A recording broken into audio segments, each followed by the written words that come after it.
안녕하세요. 문화줍줍입니다. 오늘 여러분의 손에 쥐어드릴 작품은 헤르만 헤세의 나르치스와 골드문트입니다. 헤르만 헤세는 우리나라 사람들이 정말 사랑하는 작가 중 한 사람이죠.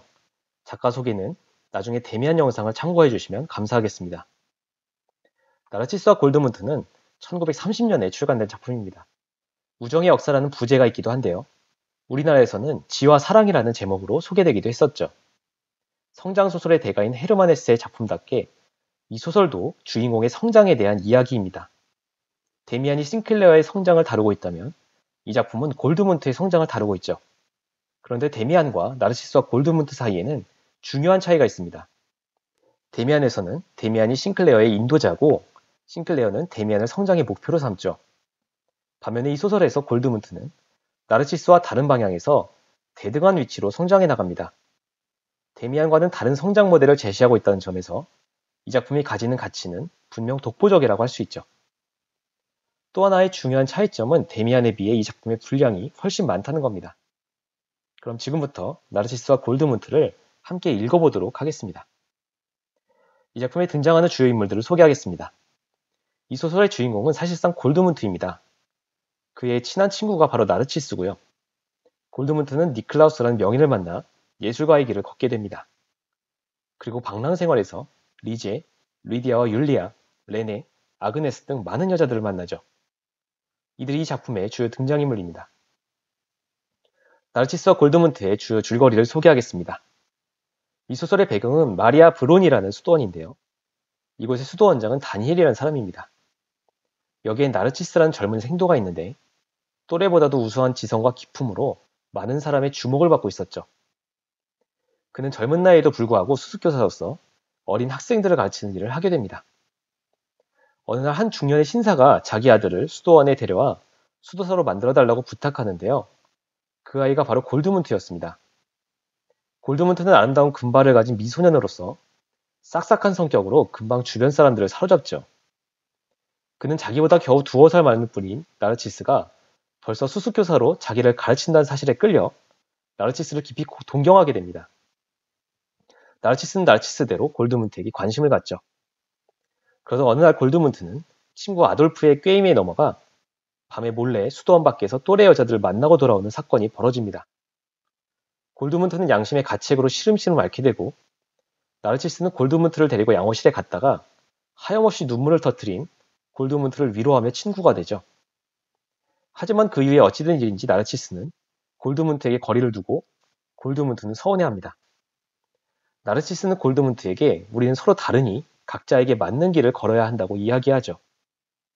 어느 날 골드문트는 수도원 밖에서 약초를 캐다가 리제라는 여자를 만나 육체적 관계를 갖게 되고 그는 수도원을 떠나 방랑 생활을 시작합니다. 리제가 떠난 후 혼자가 된 골드문트의 방랑은 계속되고 한 부유한 기사의 집에서 머물게 되는데요. 기사의 아름다운 딸인 리디아와 율리아가 그에게 빠지는 바람에 골드문트는 쫓겨나죠. 다시 이곳저곳을 방랑하던 골드문트는 한 예배당에서 너무나 아름다운 마리아상을 보고 그것을 만든 니클라우스라는 명인을 찾아가 문화에 들어가 예술가의 길을 걷기 시작합니다. 골드문트는 나르치스를 떠올리며 사도 요한의 상을 제작하고 상당히 훌륭하게 완성하죠. 니클라우스는 재능 넘치는 제자 골드문트를 위해 이례적으로 빠르게 장인이 되도록 해주지만 그는 예술가라기보다는 기술자에 가까운 스승에게 실망을 느끼고 다시 방랑 생활을 하게 됩니다. 그는 방랑 중에 흑사병이 창궐하는 도시에서 레네라는 여자를 만나게 되지만 얼마 후 그녀는 흑사병으로 사망하죠. 레네의 시신을 화장한 골드문트는 니클라우스의 도시로 되돌아오지만 스승은 이미 사망한 후였습니다. 골드문트는 그 도시에서 황제가 파견한 하인리히 백작의 애첩인 아그네스를 우연히 보고 사랑에 빠지고 마침내 두 사람은 미래를 하다가 하인리히에게 발각되어 골드문트는 감옥에 갇힌 신세가 되죠. 우연히 죄수가 된 골드문트를 본 한 사제가 백작에게 부탁하여 그를 면회하러 오는데 놀랍게도 그 사제는 나르치스였습니다. 나르치스는 수도원장이 되어 있었고 그는 정치력을 발휘하여 골드문트를 석방시키죠. 수도원에 돌아온 골드문트는 자신의 예술혼을 불태울 장소를 얻고 많은 작품을 남깁니다. 나르치스는 골드문트의 성장을 보고 기뻐하죠. 그는 골드문트의 필생의 역작을 보고 크게 감동하며 영감을 얻기도 합니다. 골드문트는 이 작품을 마지막으로 다시 방랑을 떠났다가 수도원으로 되돌아오는데 이미 그의 건강은 악화된 상황이었죠. 그는 나르치스 곁에서 죽음을 맞이하게 됩니다. 이제 이 작품에 대한 감상평을 공유하도록 하겠습니다.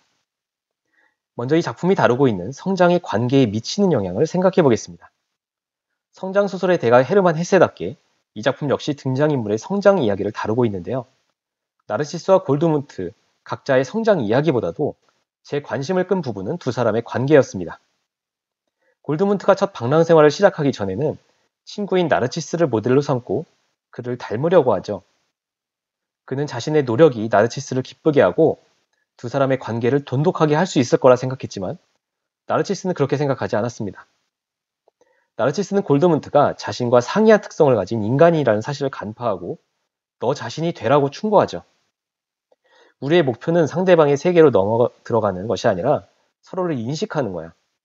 상대방을 있는 그대로 지켜보고 존중해야 한단 말이야. 그렇게 해서 서로가 대립하면서도 보완하는 관계가 성립되는 것이지.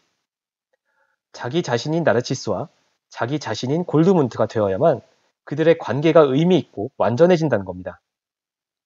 골드문트는 처음에 나르치스에게 서운함을 느끼지만 긴 방랑 생활을 통해 자신이 나르치스와 다른 인간임을 인식하고 나서야 둘의 관계가 성장합니다. 아름다운 환상은 다시 사라졌다.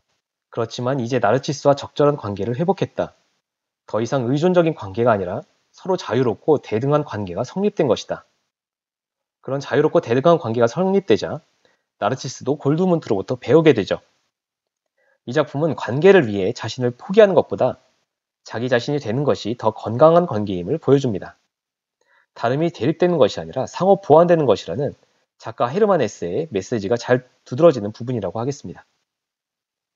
다음으로 골드문트에게 어머니란 어떤 존재인지에 대해서 생각해 보겠습니다.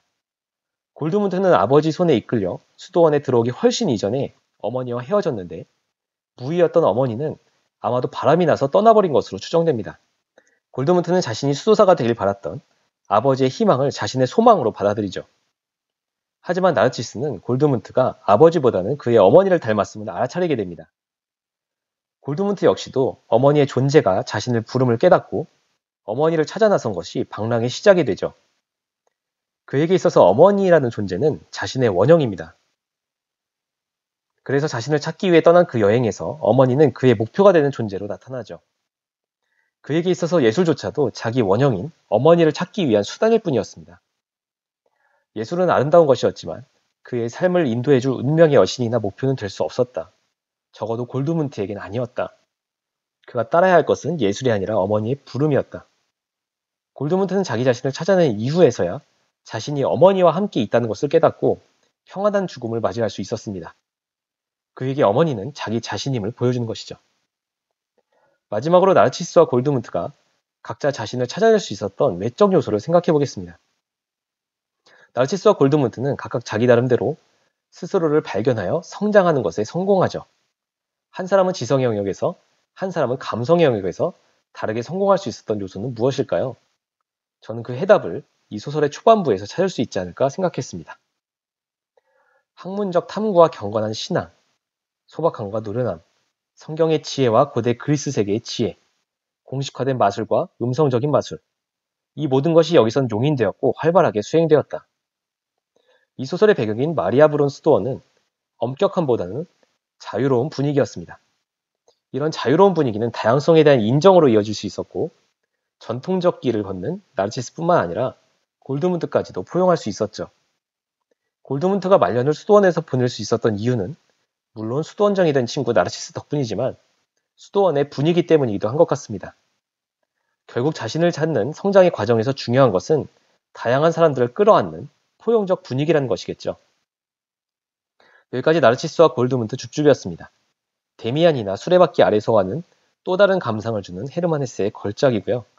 인간관계 때문에 자신을 숨겨야만 하는 모든 분들에게 처방이 될 만한 책이라는 생각이 드는 좋은 작품이었습니다. 지금까지 문학줍줍이었습니다. 다시 다른 영상으로 또 만나 뵙겠습니다. 감사합니다.